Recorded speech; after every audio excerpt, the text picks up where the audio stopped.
Hello and happy Thursday. Welcome to this episode of Mizzou Daily. Going to be taking a strong look at special teams in this episode. John Papuchis got to talk to the media on Tuesday after practice. We'll look at that, as well as what Blake Craig said about his new special teams coordinator and where he's at in his recovery process. Going to take a little bit more of a deeper look at some of the spring ball notes from earlier this week. And then there were some recruits that stopped by practice, some spring ball practice. Going to take a look at a couple of them that have Mizzou pretty high on their recruiting boards. Warm interest levels on 247 Sports, if we're being very specific. But first things first, why don't we talk about the Tigers' new special teams coordinator, John Papuchis, and what he's been saying to his team. So pretty incredible articles came out earlier this week talking about what Papuchis kind of wanted to do with this team. And he's basically said that the first thing that he showed every single player was a screen grab of a kickoff return unit in the NFL. Because he's basically trying to say is that, every guy wants an opportunity in the NFL, but if you're not a first-round pick or running back or number one running back, number one wide receiver, number one corner, you're going to be on special teams. So that's what he told the media on Tuesday, and he basically talked about the advantage that you can, being a good special teamer puts you at a much higher level in terms of being maybe a third, fourth, fifth, sixth, seventh round guy, because you know that they can make an impact when they're not playing their original position. And, we see some very strong special teamers in the NFL that get signed to multi-year deals because of their work on special teams. And he was kind of making a very strong point of that and just how important special teams are on a football field. I mean, looking back at the Super Bowl, the team that invested the most in their special teams unit was the Seahawks. And they put a strong emphasis on that. They won the Super Bowl. I mean, the special teams was a huge part of that. But kind of looking a little bit more into what Papuchis was saying was basically that you can learn how to do all of that stuff at Mizzou and take it to the next level, take advantage of those opportunities. And so the Tigers kind of needed to make a change in terms of special teams. They were ranked 116 out of 136 FBS teams in the country last year. A strong caveat to that was that Blake Craig did tear his ACL in week 0, and he was meant to be one of the best kickers in the country.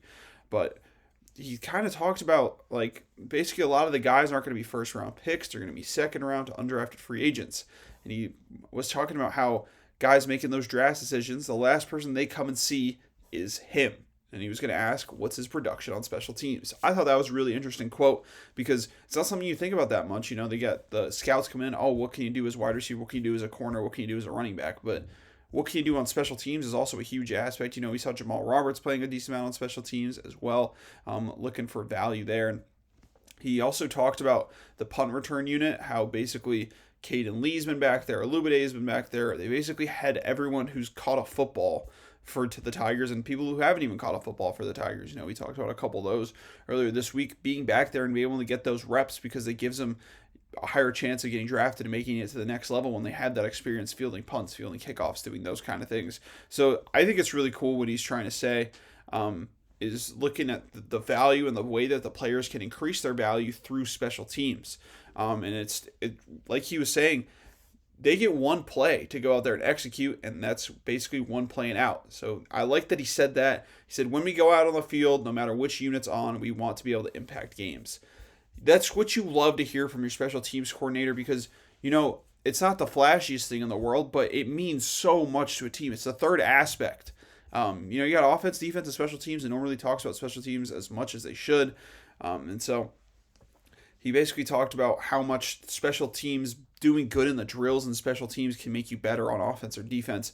Majority of special teams guys are linebackers, running backs, wide receivers, corners, safeties in the secondary. You don't really see many linemen on the special teams just because, they're getting down the field. They're getting down the field quickly. You see some fullbacks here and there. But something of note is the one play and out mentality is something I hope we see for Mizzou is there's 11 guys that probably play those special teams plays. If they can go out there, put their all out there, and make an impact every time it's a kick return or punt return, it's complementary football. It's what this team's going to have to be all about, and the ability to do that with what John Papuchis was saying and that kind of one play mentality, and the fact that he wants them to grow on special teams and that'll make them better in offense, defense, wherever they end up playing, is really, really special. And I thought that was some really cool quotes that I saw on throughout some articles I saw on 247 on 3 and some other websites, but something you definitely look at. And a big part of the special teams rise this year is going to be Blake Craig, the leg. So he was talking about how much of a blessing it is for him to be back, being back on the field after what happened. He basically talked about how him and Papuchis kind of hit it off as soon as they got into practice together, as soon as they met each other. So it's been about 200 days since Blake Craig tore his ACL. He gave him some time to be upset, but he basically said he never gotten injured. He never got hurt growing up. And so for him, a torn ACL in the first game of the season, it wasn't on anyone's bingo card, but as someone who has never been hurt before, you can't just imagine what the guy's going through, tearing your ACL when you're coming on and you're ready to ball. Harrison Mevis left to the NFL, and it's your spotlight. It's your role being the kicker. So definitely felt bad for him there, but he was talking about basically how much experience that gave him, how much he's grown in that role. And he was basically saying that he switched into a different mode. And a quote I really liked was, he said, "How can I get back from this better than ever?" That was his instant thought. So, you love to, this is just like special teams on this team. Like, it's getting me excited. And special teams doesn't really get people excited, but the quotes that you hear from these guys, they're absolutely phenomenal. A lot of being a kicker is mental, is what Blake Craig was talking about, and I don't really think that we see that from the outside looking in. But like he said, it's more mental than everything. You work with these elite trainers here, get your strength back, get your explosiveness back. Nothing to worry about with there, but for your own sake, it's the mental barrier of like, can I do this? So I'm just taking, these are quotes that Blake Craig said that are on different articles. And so he isn't technically 100% healthy, so he's not doing kickoff drills currently, but he is kicking field goals. Just seeing him back out on the practice field, I remember first mentioning that when he was back on the field, and that was just a sight to see for Mizzou fans, something you love to see after the whole debacle of last year.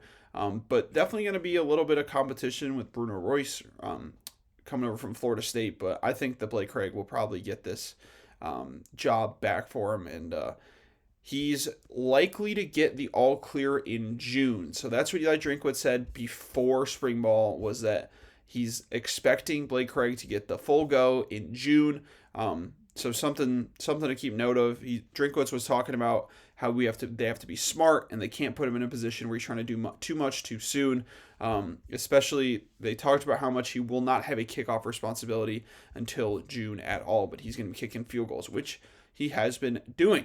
So strong stuff there. I just really wanted to pick out some of those quotes that I found pretty meaningful and something that you like to hear from your kicker and someone who's coming back. But some other spring ball notes. Something of note was that the receiver drills, it went Donovan Olubade, Sean Terry II, Nashawn Montgomery, what reporters think is Caleb Goody because he didn't have a number, and then Caden Lee. But it looks like those are going to be the 5 guys from the top. You don't know that for sure, but just based on the reports and the beat reporters, that's what it seems to look like. So something to definitely take a serious note of there is maybe those are the 5 guys. It definitely saw, people were reporting that Nashawn Montgomery is now wearing number 0. For him to get a number is great to see, and he looked fantastic at a bunch of different receiver drills. He also did some punt return drills with, of course, Olubade, Demarion Folks, and Caden Lee. So he's getting experience, punt returning, kick returning. We talked a little about Demarion Folks and how much of an impact he was having on special teams last year as the team's primary kick returner, also returned a few punts. But could see that maybe by committee this year on the punt returns, but definitely expect Demarion to be the full-time kick returner. But basically, another thing of note that I read was that the running backs are doing a lot more pass catching. So something to be maybe I'll make a little bit of a note of. But the running backs are all going through fade drills is what the report was from 247 Power Mizzou. So kind of hearing that, and the fact that the running backs are running routes is pretty sweet to see. You'd like to see maybe Ahmad Hardy rip a little Texas route here and there. You just get the defender off being a linebacker off balance, and he's flying down the middle of the field. stuff like that. So something to take notes of as well.